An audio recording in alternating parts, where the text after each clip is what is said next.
Welcome to One Chemistry. This is 365 Chemistry series. Daily one question for you. Here cyclohexane is there. It attached with 1 fluorodifluoride.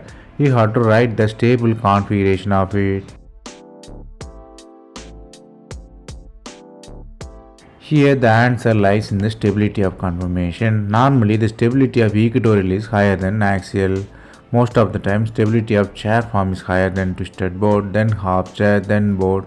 So chair form and equatorial we should try. But here the stability is axial.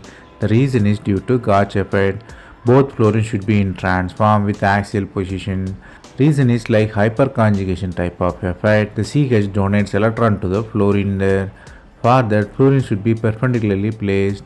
So the CH and CF transfer the electron, stabilize the structure. So fluorine and hydrogen should be anti for that. It is called Gauche effect.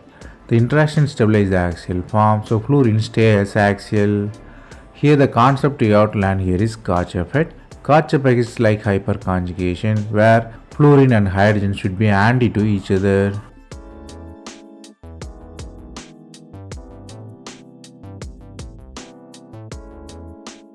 That's all from this video.